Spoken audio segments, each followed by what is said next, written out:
Hey all, how's it going? So here we go with our first lecture, which I'm going to break into two parts to keep it short and manageable. And just so you know, these each lecture will begin with these outlines, and this is the basis of this is where you go first to see if you really comprehended or took in most of what the lecture was about, and this is what the midterms and final exams will be based on. So always begin with these information slides at the outset, these topic subject slides, and so look them over to verify that you know these facts. Which again, and that as well as the readings, the questions for the readings and articles and films is your study material for the tests. Okay, so I think pretty straightforward. Okay, so today we're getting at the text covers indigenous religion. We do it as well in the course, but we're beginning today with contact with Spain, and Spain really brings it all and begins it all. Begins the colonizer religion, the beginnings of European religious tradition begin in America with the Spanish. Okay, and hugely important legacy. Today there are 70 million Catholics in the United States, just north of that, and somewhere about 45% of them are Hispanic. The highest concentration being in the old Spanish borderlands of the Southwest, but also in New England with Puerto Ricans and around Miami with Cubans. And and this is a completely unique culture. This is America's first and oldest European religious tradition and culture, and a very distinct ethno-religious cultural blend, which Mexicans at one point termed mestizo and made that a requirement of their citizenship, so they could only be identified as mestizo to get away from the racial hierarchies that the Spanish had been obsessed with.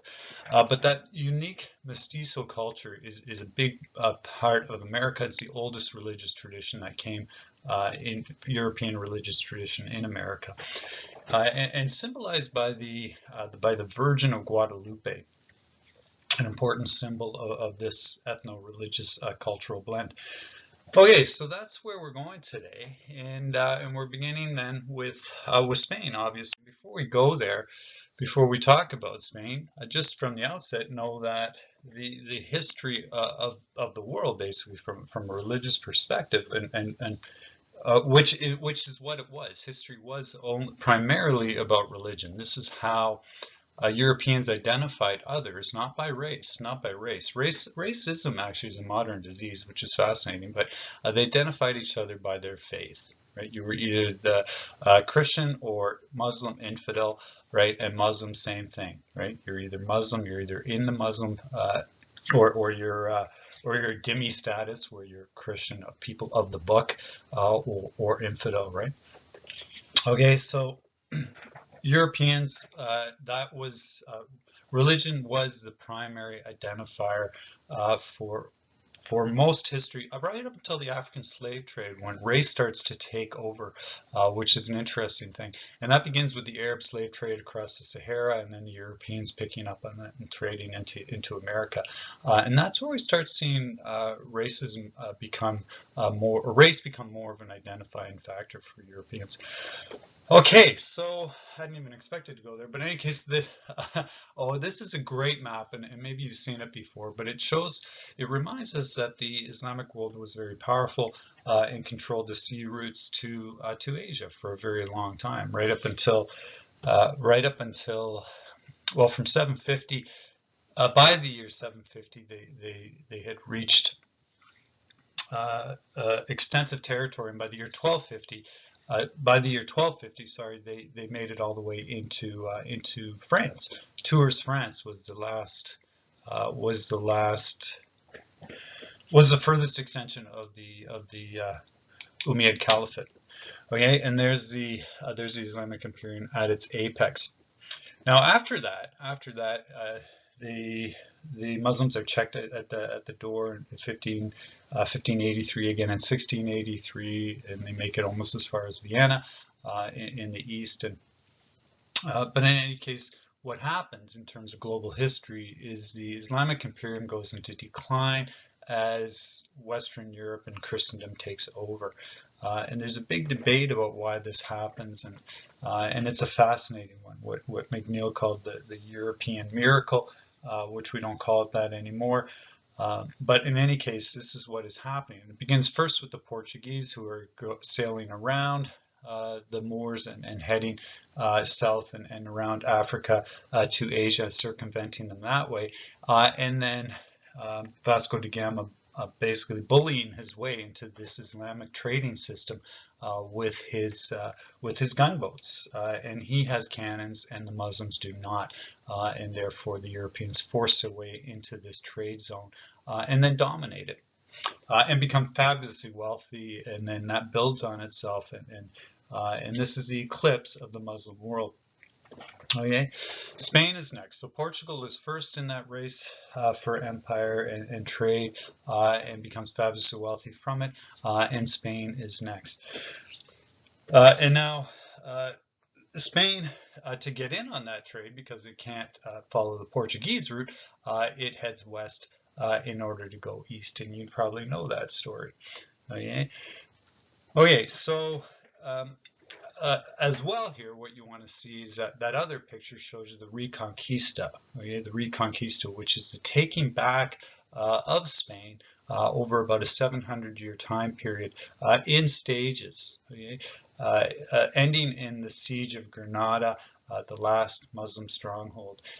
The Moors are finally defeated in 1492 and kicked out of Spain, at which point, and that's a really important point, at which point the twin crowns of Ferdinand of Aragon and Isabel of Castile merge and marry and merge their crowns, and that becomes the modern nation, or the origins of the modern nation of Spain, in the victory over the Muslims. And this is super important. Granada being the last Moorish stronghold, as I said, and Columbus being there, witnessing the Sultan Muhammad being assigning over Granada and being forced out. And that treaty is written in the same church where Columbus is commissioned to go sail off to the New World, with a contract to Santa Fe in his pocket that will give him 10% of everything that he finds in the new lands. Okay, which was no sweat for our Catholic monarchs, because they really didn't expect much success from this. Now,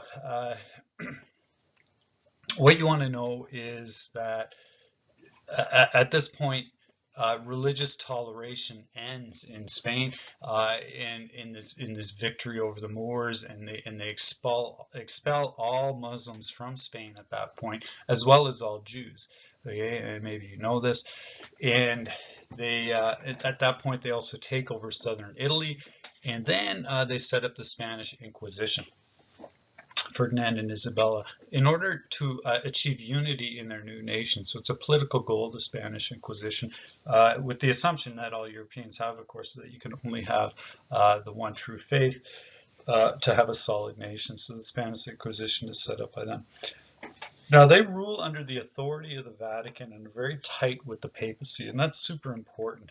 And in fact, Isabel is a better Catholic, if you want, than the Pope himself, because this is the era of the Renaissance popes, the famous Borgia family, and I think there was even a Netflix miniseries about the Borgias.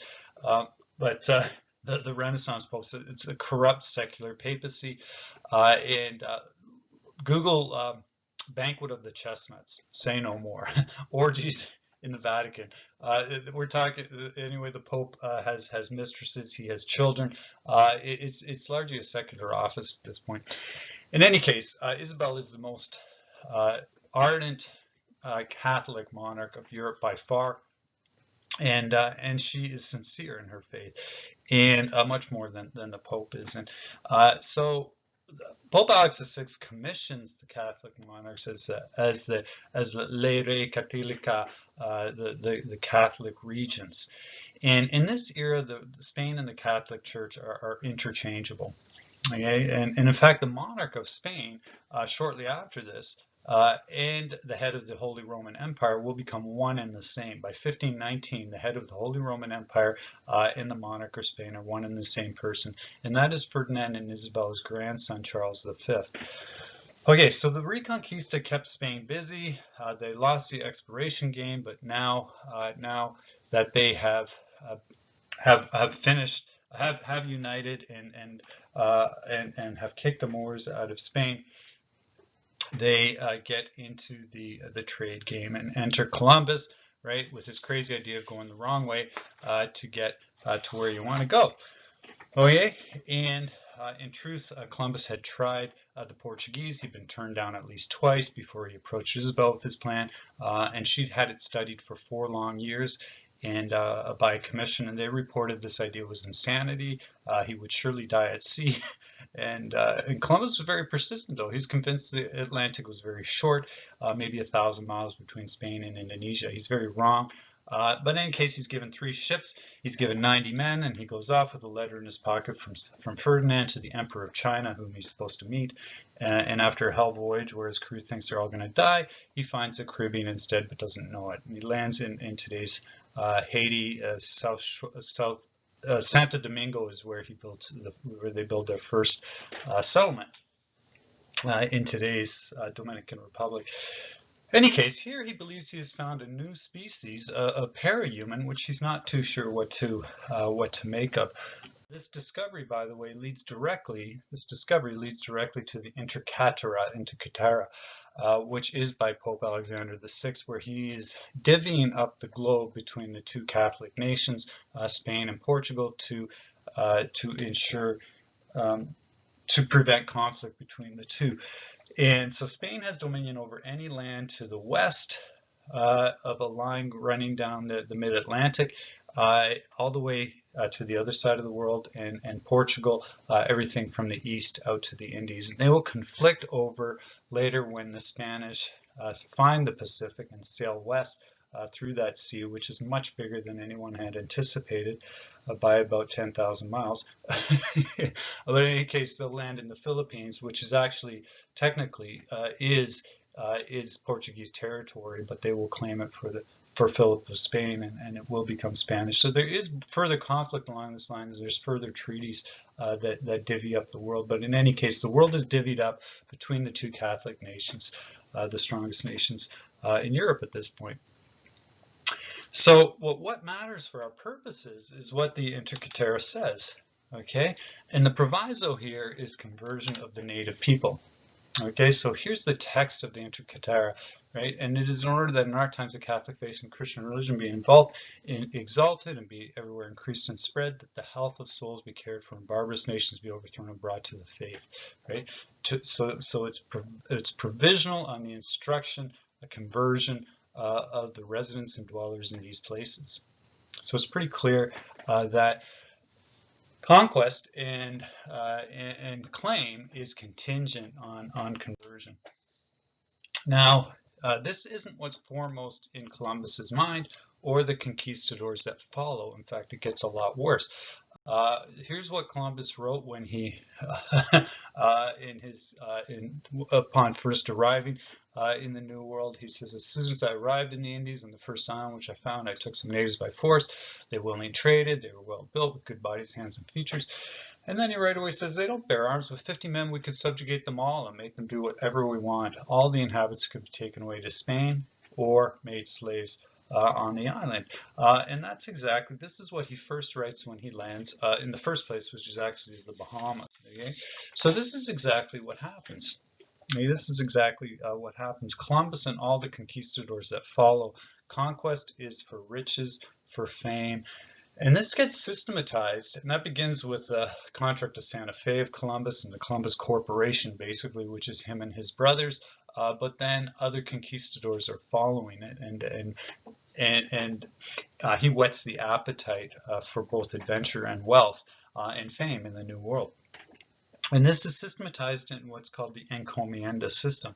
And the encomienda system is how the crown operates. It says that you can take new land. When you take new land in the name of the King of Spain, you may use those natives as laborers in kind of an indenture system, kind of like what the French do in Africa, which is annual labor. So an annual labor tithe. Now that is not meant to be out and out slavery, but that's exactly what it becomes. Okay, an annual labor tithe. So it means on paper, it means you protect a given number of natives, convert them, and they owe you, sans errance is what the French called it. They owe you a tithe in annual labor.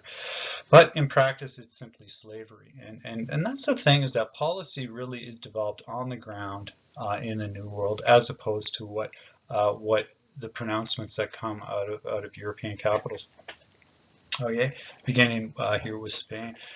So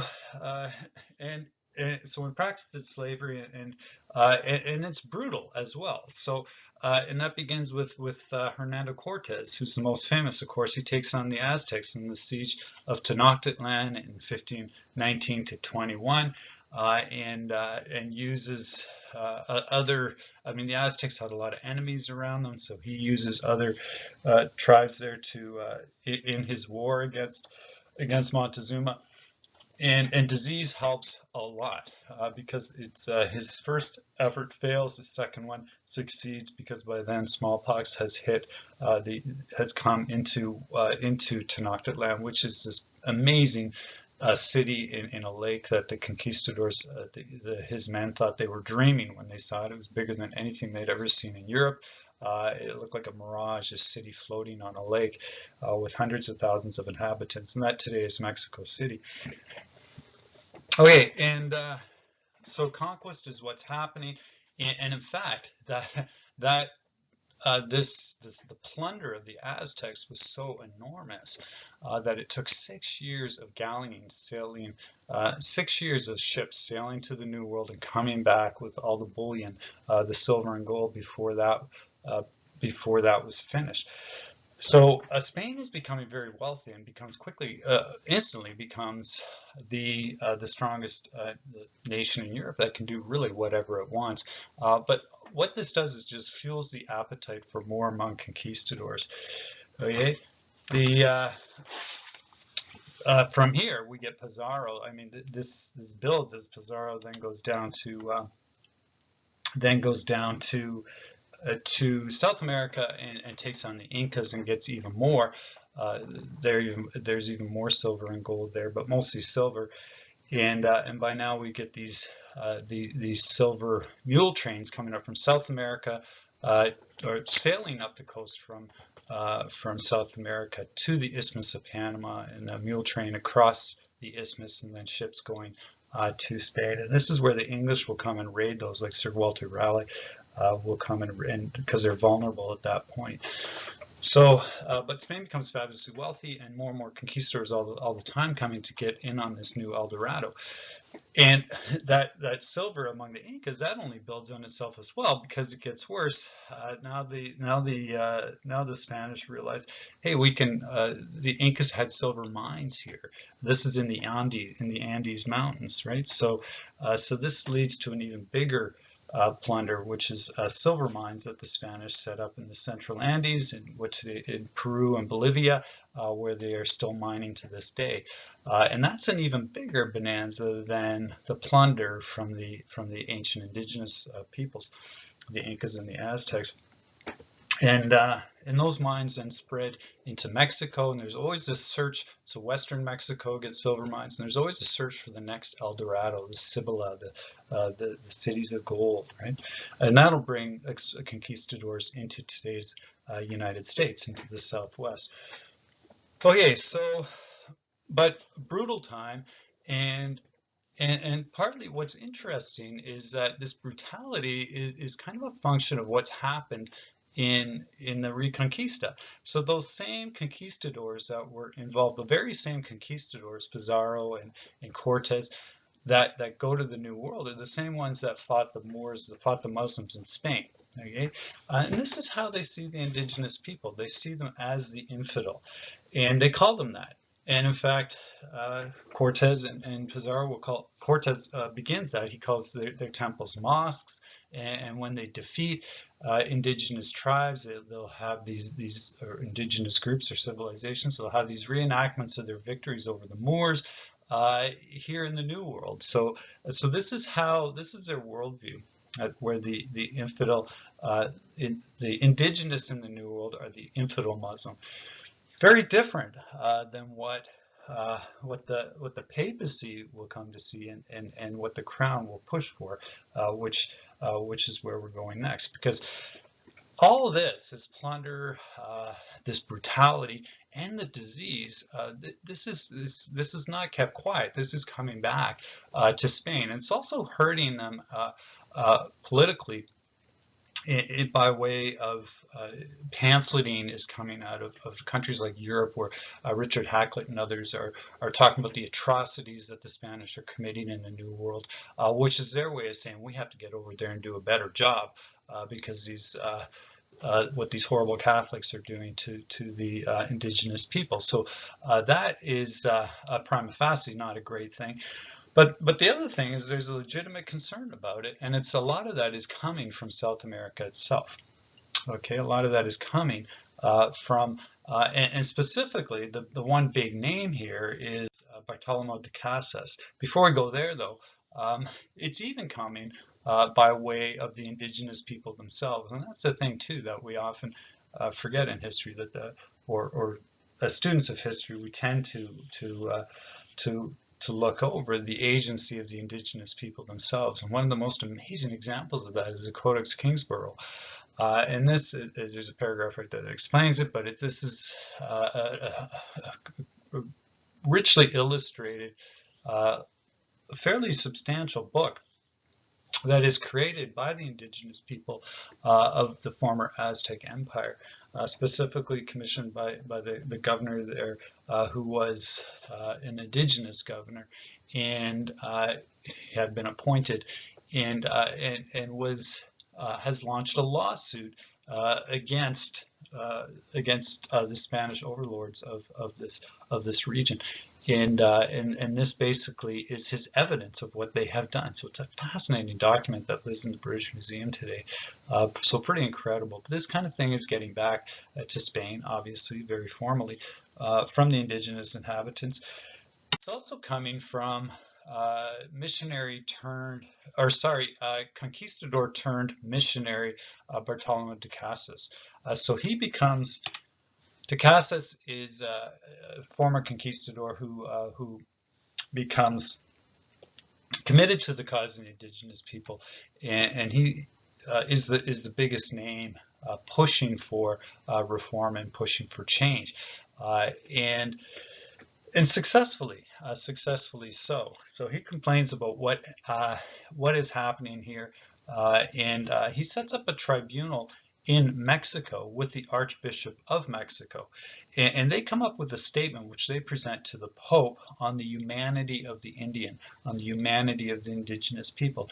In essence, they say that they can be converted, and they point out that the Franciscans in the New World are doing it successfully, but they're fighting this uphill battle with the landowners, with the encomienda grandes, with the who treat them as slaves. Right, so the Vatican responds with this very important statement called Sublimes Dei. That's 1537, and this is a papal bull. Papal proclamations are called bulls, and it states that natives are humans with souls. Natives are humans with souls, even though they're pagans. And they cannot be taken as slaves.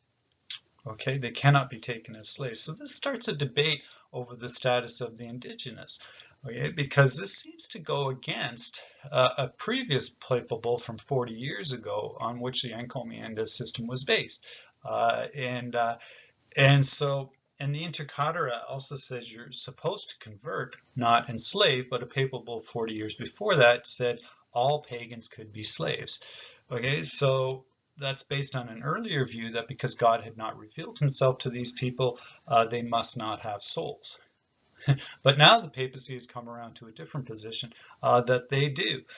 Any case, more to the point, the encomium system was based on that earlier view. Now there's a challenge to it with the new papal bull, but the fact is that conformity is expected, but it doesn't happen, and the encomiendas grandes and the conquistadors continue to behave the way they have before, and this leads to Charles V enacting to clarify that this obtains. The papal bull, to back that up, he enacts the new laws of the Indies, and they're called the new laws, the nouveaux lays of Charles V. Okay, and specifically, or their longer term, the new laws of the Indies for the good treatment and preservation of the Indians. So this, as it says there, abolished Indian slavery and abolished the encomienda system itself, right? But it grandfathers the system so that as the encomienda masters who now are ruling over wide expanses of the viceroyalty of New Spain in the New World, they could keep the status quo could obtain until until their natives until they died, and then those vassals, those natives who are part of the tribute system, in fact slaves, would become vassals of the crown. And so this is the understanding, and it's supposed to be a compromise. In any case, it is not incorporated in the New World, and where it is still the same old game as it always has been. Now that leads to 1550, where the crown finally orders a moratorium on any more expansion. You need a permit from the crown to become a conquistador and to expand into new territory, which is always about looking for gold and silver and the new El Dorado. But there will be a moratorium on these pending a debate over treatment of the natives to settle it at a moral and ethical level and get everybody on the same page. And that's exactly what happens. So what we get is this fascinating setup debate, which is called the Valladolid debate. It happens in Spain, in the city of Valladolid, and it's de Casas against one of his Dominican colleagues. And the debate is about two things. It's about whether indigenous people are rational in the sense of antiquity, in the sense of the ancient philosophers, Aristotle rational, because as Aristotle said and Europeans agreed, if people are not rational, then they may be enslaved. That's Aristotle's view. So in the Aristotelian sense, are indigenous people rational? And then secondly, what's our responsibility toward them as Christians, as Catholics? Okay, so it's an interesting blend of humanist, secular, and theological, this debate. And de Casas claims he wins the debate, but in fact, neither side really is declared the victor in it. But it ends with a ban on enslaving Indians. Okay? It ends with a ban on enslaving Indians, and it also, and here's de Casas' argument. Las Casas, sorry. All the people of the world are men, he said, thus possess basic natural rights, and this is his point. And the crown accepts that, and you see that in its efforts after this to make good on the Sublemus Day. You also see it in this. As of 1573, the new king of Spain, Philip II, says there can be no more conquests in his name unless they are accompanied with missions. Okay, so the conquest game is back on. The conquest game is back on now, but it has to be with the establishment of missions, and it cannot be the what has obtained up until this point. As I said, policy is made on the ground, so that will not make as much difference as was hoped for in Iberia, in Madrid.